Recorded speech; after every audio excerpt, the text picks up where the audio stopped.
yawa ba.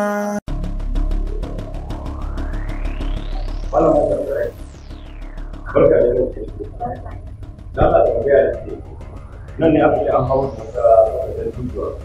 Haka da haji da su da wani aiki da aka da shi wani. Oh. A nan ne doka. Yau da wani kare kai.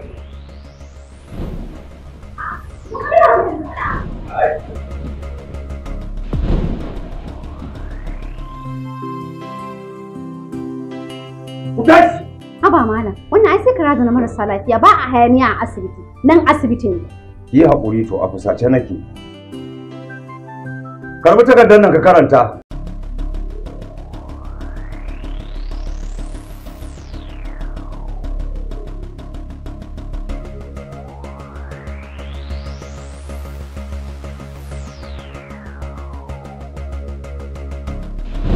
Haba dan Allah malam baka duba halin da muke ciki ba za ka yi mana ka. Me yake faruwa ne? Duban ki ga abin da malam zai mana.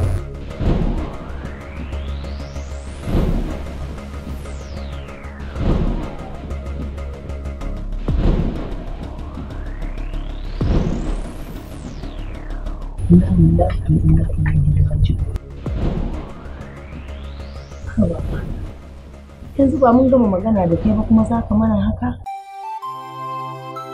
Yanzu ba za ka duba halin da muke ciki ba da maraicin da muke fama gashi yanzu ina gadon asibiti. Ni ma ku dubi halin da nake ciki, ai ni ma maraya ne. Ni ba ku tausaya halin da nake ciki ba sai ni zan tausaya muku. Wannan rashin imanin naku da me ya kama? Saboda Allah fa.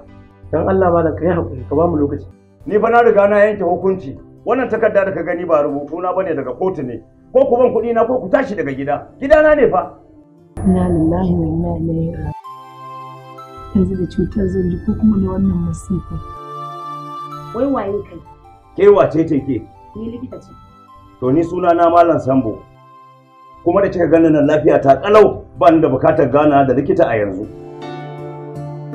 Na ji duk abin da kuke tattaunawa. To da kika ji sai yaya?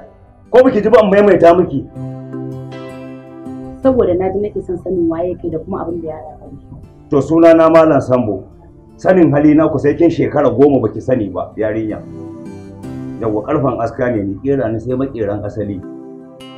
Domin yadda wahainiya take da kiɗa haka nake da kiɗa. Zaki tadda ni ina da kirki gobe ban da kirki. Zaki tadda ni ina da hali mai kyau gobe zaki tadda ni ba ni da shi.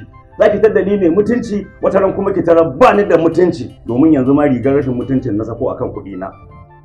Me ya haɗa ka da su? Aikin yi sa'a yanzu ziyarar rashin mutuncin ya zo.